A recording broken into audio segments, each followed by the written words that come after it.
شمس۔ بعض لوگوں کی فطرت ثانیہ دوسروں کی عیب جوئی ہوتی ہے۔ میں نے اپنے متعلق افواہیں سنی تھی۔ جب سے میں کونیا آیا بہت سی افواہیں گردش میں ہیں۔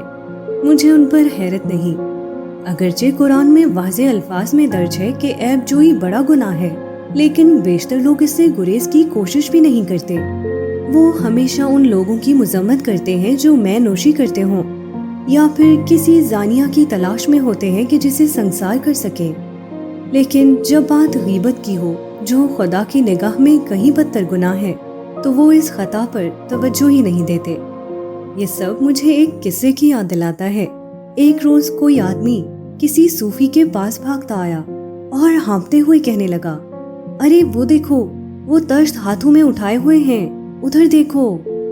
صوفی نے سکون سے جواب دیا، اس سے ہمیں کیا، میرا ان سے کیا لینا دینا؟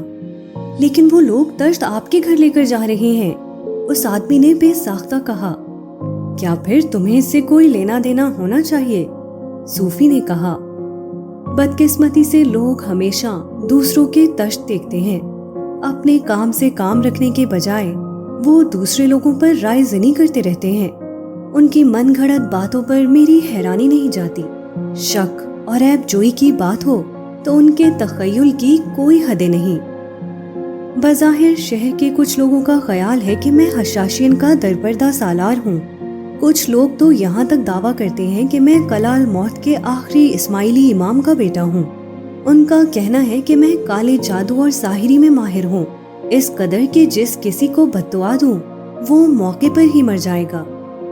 کچھ دوسرے لوگ کھلے عام یہ الزام لگاتے ہیں کہ میں نے مولانا رومی پر سحر کر دیا ہے، اور کہیں وہ سحر زائل نہ ہو جائے، اس یقین دہانی کے لیے میں انہیں روزانہ صبح سویرے سانپ کی یخنی پینے پر مجبور کرتا ہوں۔ ایسی واہیات بکواس سنوں تو میں ہنس کر اپنی راہ لیتا ہوں۔ بھلا اور کیا بھی کیا جا سکتا ہے؟ دوسروں کی ترش کلامی سے کسی درویش کا بھلا کیا جاتا ہے؟ اگر ساری دنیا کو سمندر نگل جائے تو بھی کسی بطخ کو اس سے کیا فرق پڑے گا؟ اس کے باوجود میں دیکھ سکتا ہوں کہ میرے ارد گرد لوگ فکر مند ہیں، خصوصاً سلطان ولد۔ وہ ایک ذہین نوجوان ہے۔ مجھے یقین ہے کہ وہ جلد ہی اپنے والد کا دایاں بازو بنے گا۔ اور پھر کیمیا بھی ہے، پیاری کیمیا، وہ بھی فکر مند لگتی ہے۔ لیکن بدترین بات یہ ہے کہ اس بدنامی اور رسوائی میں مولانا رومی کو بھی ان کا حصہ مل رہا ہے۔ میرے برعکس وہ لوگوں کی بدگوئی کے عادی نہیں۔ جب وہ جاہلوں کی باتیں سن کر پریشان ہوتے ہیں تو مجھے تکلیف ہوتی ہے۔ مولانا کا باطن نہایت خوبصورت ہے، اس کے برعکس میرے پاس حسن اور بدصورتی دونوں ہی موجود ہیں۔ ان کی نسبت میرے لیے دوسروں کی بدصورتی سے نمٹنا آسان ہے، لیکن ایک ایسا عالم فاضل جاہلوں کی فضول گوئی سے کیسے نمٹے جسے سنجیدہ گفتگو اور منطقی نتائج اخذ کرنے کی عادت ہو؟ کوئی حیرت نہیں کہ حضرت محمد صلی اللہ علیہ وسلم نے فرمایا، اس جہان میں 3 طرح کے لوگوں پر ترس کھاؤ: دولت مند شخص جس نے اپنی دولت کھو دی ہو، عزت دار شخص جس نے اپنا احترام کھو دیا ہو، اور وہ صاحب حکمت جو جاہلوں میں گھر جائے۔ اور پھر بھی میں خود کو یہ سوچنے پر مجبور پاتا ہوں کہ ہو سکتا ہے اس سب میں مولانا رومی کی کوئی بھلائی پوشیدہ ہو۔ یہ عیب جوئی تکلیف دہ تو ہے، مگر مولانا رومی کے قلب کے بدلنے کے لیے ضروری ہے۔ انہیں عمر بھر تعریف و تحسین اور عزت ملی ہے، ان کی پیروی کی گئی ہے، ان کی شہرت بے داغ رہی ہے۔ انہیں معلوم نہیں کہ لوگ جب آپ کو غلط سمجھیں اور تنقید کریں تو کیسا محسوس ہوتا ہے۔ ان کی انا لوگوں کے ہاتھوں زخمی تو کیا، اسے کبھی ہلکی سی چوٹ بھی نہیں پہنچی، لیکن انہیں اس کی ضرورت ہے۔ یہ عیب جوئی جتنی تکلیف دہ ہے اتنی ہی راہ حق کے مسافر کے لیے ضروری بھی۔ یہ 30واں اصول ہے۔ سچے صوفی پر چاہے ناحق الزام لگایا جائے، تہمت لگائی جائے، اور ہر کوئی اس کی مذمت کرے، وہ اپنے ناقدوں کے خلاف کچھ بھی کہے بغیر سب کچھ صبر سے جھیلتا ہے۔ کوئی صوفی کسی کو کبھی الزام نہیں دیتا، اس کے کوئی بھی مخالف یا حریف کیسے ہو سکتے ہیں، جبکہ اس کے ہاں کسی میں یا کسی ذات کا کوئی تصور ہی نہیں۔ کسی دوسرے کا کوئی الزام کیسے دیا جا سکتا ہے جبکہ کسی دوسرے کا وجود ہی نہیں؟ ایک ذات واحد ہی ہے جو موجود ہے۔ بظاہر وہ ایک مصروف اور متوقع دن تھا۔ صبح معمول سے تیزی سے گزری اور آسمان پر سرمئی بدلیاں جھکائیں۔ سپہر دیر گئے مولانا رومی مجھے اپنے کمرے میں کھڑکی کے پاس بیٹھے ملے۔ ان کی پیشانی پر تفکر کی لکیریں تھیں۔ ان کی انگلیاں اضطراب سے تسبیح کے دانے گرا رہی تھیں۔ مخملی پردے آدھے گرے ہوئے تھے، اس لیے کمرے میں نیم تاریکی تھی۔ مولانا رومی کی نشست کے آس پاس دھوپ عجیب انداز سے چھن کر پڑتے ہوئے پورے منظر کو خوابناک بنا رہی تھی۔ میں نے خود کو یہ سوچنے پر مجبور پایا کہ کیا مولانا رومی میری اس بات کے درپردہ نیت کو سمجھ جائیں گے جو میں ان سے کہنے والا تھا، یا پھر انہیں صدمہ ہوگا اور وہ پریشان ہو جائیں گے۔ میں اس لمحے کے سکون کو جذب کرتا وہیں کھڑا رہا، لیکن مجھے ہلکی سی گھبراہٹ کے ساتھ کشف کی جھلک دکھائی دی۔ میں نے مولانا رومی کو دیکھا، ابھی سے کہیں عمر رسیدہ اور کمزور، گہرے سبز چوکھے میں ملبوس، عین اسی جگہ بیٹھے، پہلے سے کہیں زیادہ مہربان اور مشفق دکھائی دیتے ہوئے، لیکن ان کے دل میں میری صورت ایک مستقل داغ تھا۔ مجھے ایک ساتھ دو باتیں سمجھ آئیں۔ ایک یہ کہ مولانا رومی اپنے بڑھاپے کے ایام یہیں اسی گھر میں گزاریں گے، اور یہ کہ میری جدائی کا زخم کبھی نہیں بھر سکے گا۔ میری آنکھوں میں آنسو بھر آئے۔ آپ زرد دکھائی دے رہے ہیں، کیا آپ ٹھیک ہیں؟ مولانا رومی نے کہا۔ میں زبردستی مسکرا دیا، لیکن میں جو کہنے جا رہا تھا اس کے بوجھ سے میرے کندھے جھک گئے۔ میری آواز میرے ارادے کی نسبت قدرے شکستہ تھی اور زیادہ پرزور نہ تھی۔ نہیں، میں بے حد پیاسا ہوں اور اس گھر میں ایسا کچھ نہیں جو میری پیاس بجھا سکے۔ آپ کہیں تو میں کیرا سے سلسلے میں کچھ کرنے کا کہوں؟ مولانا رومی نے پوچھا۔ نہیں، کیونکہ مجھے جو چاہیے وہ باورچی خانے میں نہیں، وہ میں خانے میں ملے گا۔ میں نوشی کرنا چاہتا ہوں۔ میں نے یوں ظاہر کیا جیسے میں نے مولانا کے چہرے پر عدم فہمی کا سایہ لہراتے نہ دیکھا تھا، اور اپنی بات جاری رکھی۔ باورچی خانے میں پانی لینے جانے کے بجائے کیا آپ مے سرخ لینے کے لیے مے خانے جا سکتے ہیں؟ آپ کا مطلب ہے کہ آپ چاہتے ہیں میں آپ کے لیے مے سرخ لے کر آؤں؟ مولانا رومی نے مے سرخ کا لفظ یوں احتیاط سے اپنی زبان سے ادا کیا جیسے اس کے ٹوٹ جانے کا خدشہ ہو۔ یہی بات ہے، مجھے خوشی ہوگی اگر آپ ہمارے لیے مے سرخ لے کر آئیں۔ 2 سراہیاں بہت ہوں گی، ایک آپ کی اور دوسری میری۔ لیکن ایک مہربانی کیجیے، جب آپ مے خانے جائیں تو سراہیاں لے کر سیدھے واپس مت آ جائیں، بلکہ وہاں کچھ دیر ٹھہریں اور لوگوں سے گفتگو کریں۔ میں یہاں آپ کا منتظر رہوں گا، عجلت کی ضرورت نہیں۔ مولانا رومی نے مضطرب نگاہوں سے مجھے دیکھا۔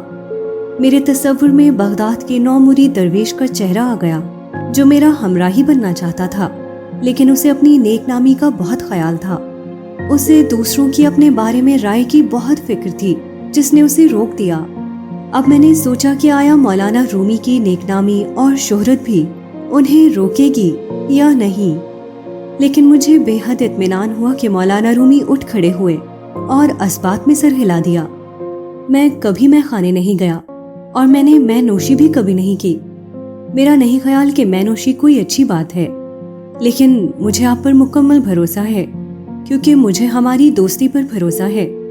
ضرور کوئی سبب ہوگا جو آپ نے مجھے ایسا کام کرنے کا کہا۔ مجھے وہ سبب تلاش کرنے کی ضرورت ہے۔ میں جا کر ہمارے لیے مے سرخ لاتا ہوں۔ الوداع کہہ کر وہ باہر نکل گئے۔ ان کے کمرے سے باہر نکلتے ہی میں وجد کے عالم میں فرش پر گر پڑا۔ اس سمبرین تسبیح کو تھام کر جو مولانا رومی چھوڑ گئے تھے، میں نے ایسا سچا رفیق عطا کیے جانے پر اللہ کا بار بار شکر ادا کیا اور دعا گو ہوا کہ ان کی خوبصورت روح ہمیشہ عشق الہی کے خمار میں ڈوبی رہے۔